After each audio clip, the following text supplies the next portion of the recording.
皆さんこんにちは、ラッキーです。今回のテーマは誰でもできるストレスに強い脳の作り方3選ということで、ストレスに強い脳を作るにはどうしたらいいのかというと、定番の方法はこの3つ。十分な睡眠、運動習慣、瞑想習慣。この3つを続けていれば脳が物理的に変化して確実にストレスに強い脳になります。ちょっとしたことではへこたれない強いメンタルが手に入ります。でもね、この3つを始めたくてもそんな時間はないという方や、やってみたけど三日坊主になっちゃってという方も見えると思います。そこで今回は時間がない人でも三日坊主の人でも誰でもできるとっても簡単なストレスに強い脳の作り方を3つご紹介させていただきます。ストレスに強い脳が手に入れば人生で起こる様々な困難が小さく感じるだけでなく、自信や忍耐力も高まって仕事や人間関係も順調になります。人生がイージーモードになります。自分はストレスに弱いなと感じている人には特に役立つ内容になると思いますよ。というわけで、ストレスに強い脳の作り方、そのまず一つ目はこちら。強気の言葉を使う。これはとっても深い話です。動物が脅威を感じた時の反応は主に2つ。逃げるか戦うか。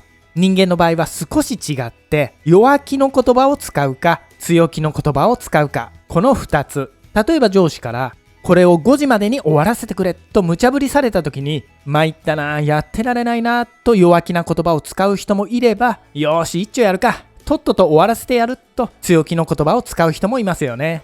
でね、弱気の言葉を使うか強気の言葉を使うかで体の中で起きる反応が全然違ってくるんです。ざっくりご説明すると、ストレスを感じた時に弱気の言葉を使った場合、ストレスホルモンであるコルチゾールが分泌されて闘争反応というものが起こります。具体的には心拍数が上がるけど血管は収縮する。そのため何とも言えない嫌な気分になります。また自信のなさを感じたり、時には怒りや恐れも感じます。さらにね、めんどくさい、嫌だな、最悪、できるかな、困ったな、どうせ無理といったように、明けても暮れても弱気な言葉ばかり吐いていると、コルチゾールが出っ放し状態になる。するとコルチゾールの毒性で脳の海馬がだんだん小さくなってしまう。この海馬は感情のコントロールやストレスホルモンの処理をしている部分なので、海馬が縮むと感情コントロールがうまくできなくなり、心が弱くなってしまうんです。で、最悪の場合は鬱になる。それとは反対に、ストレスを感じた時に強気の言葉を使った場合は、若返りホルモンである DHEA がたくさん分泌される。これがチャレンジ反応。具体的には心拍数は上がるけど血管は縮まずそのまま、ちょうど運動をした時と同じ状態になるんです。その結果、力があふれ、やる気と自信と集中力が高まってくる。それだけでなく、脳の前頭葉で配線替えが行われて、一回りストレスに強い脳に変化する。心理学ではこれをストレス免疫と言います。つまり、チャレンジ反応イコールストレスワクチン。チャレンジ反応を起こせば起こすほど、ストレスに強い脳になるというわけです。これ今とても大切なポイントですので、もう一度整理させてください。めんどくさい、参ったな、最悪、心配だわといった弱気な言葉ばかり使っていると、体内で闘争反応が起きて嫌な気分になるだけでなく、海馬が縮小してストレスに弱い脳になってしまう。反対に、よしやるぞ、すぐに終わらせてやる、こんなのへっちゃら、大丈夫、きっとできるといった強気の言葉を使っていると、チャレンジ反応が起きてやる気と自信と集中力が高まってくるだけでなく、前頭葉が変化してストレスに強い脳になっていく。どうでしょう。強気の言葉を使うか弱気の言葉を使うかでこれほど大きな違いが出てくるっていうのはちょっとびっくりですよね。ストレスに強いから強気のことを言うのではなくて、強気の言葉を使うからストレスに強くなるんですね。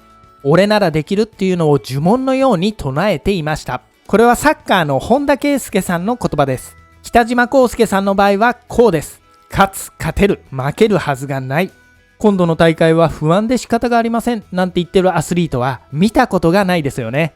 なぜアスリートは弱気の言葉を封印して強気の言葉ばかり使うのか。その理由はここまでご覧いただいた皆様ならもうお分かりですよね。強気な言葉を使ってチャレンジ反応を起こし、最高のコンディションと強い心を作っている。そういう深い理由があったんですね。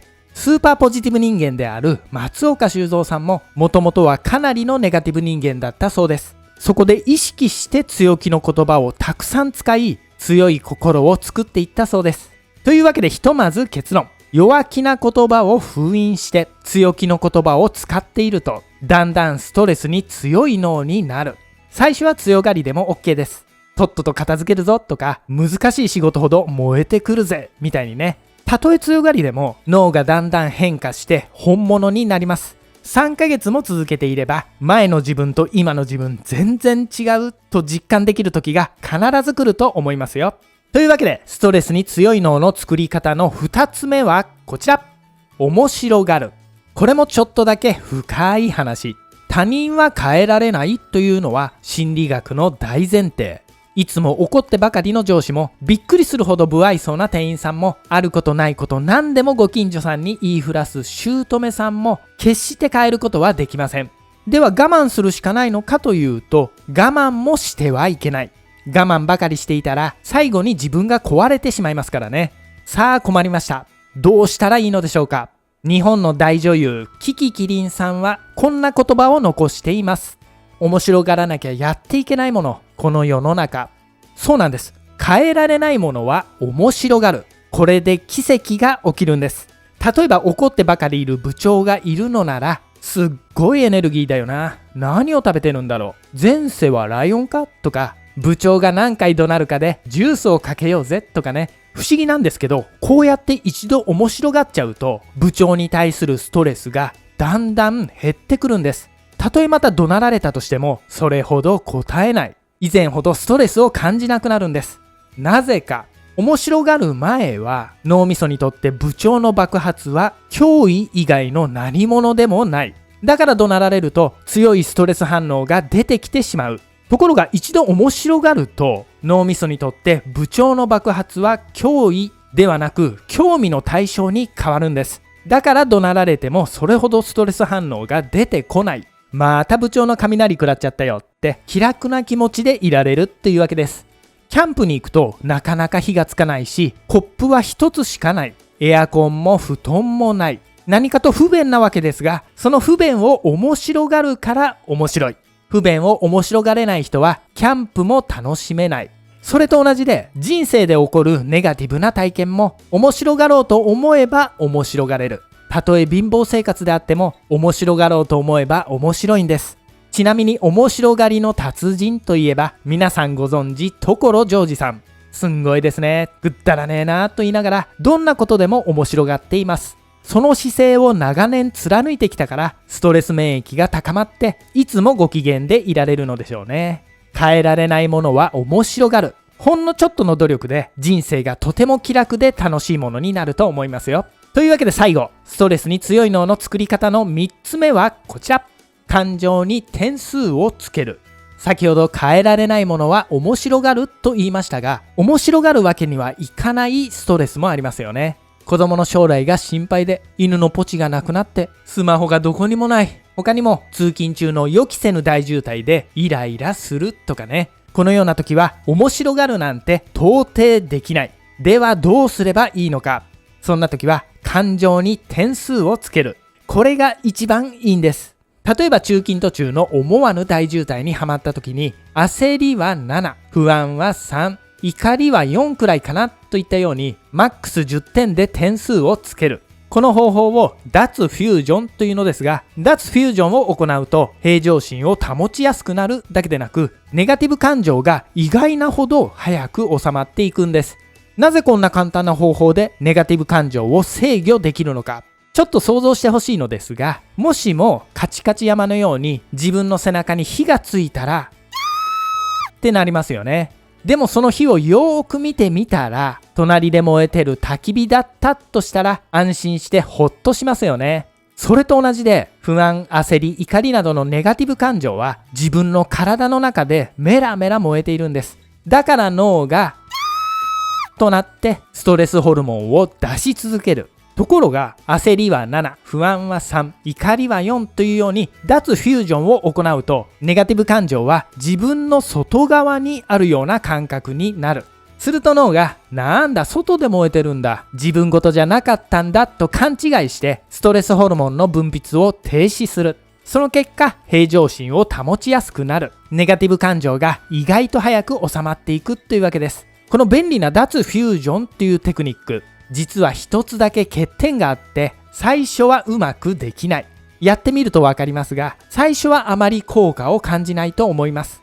でもね、2回、3回、4回と続けていくうちに、だんだん感覚がつかめてきます。自分は自分、ネガティブ感情はネガティブ感情というように、上手に切り離すことができるようになってきます。そして自分とネガティブ感情を切り離せば、ネガティブ感情は勝手に消えていくものなんだという実感を得ることができれば、もうこっちのもの。ここまで来ればネガティブ感情の処理が随分楽になると思いますよ。というわけで今回のまとめです。今回ご紹介しましたストレスに強い脳の作り方はこの3つ。強気な言葉を使うとチャレンジ反応が起こり、脳にストレス免疫ができてきます。変えられないことを面白がるとストレス反応がだんだん小さくなります。感情に点数をつけると平常心を保ちやすくなり、ネガティブ感情が早く収まります。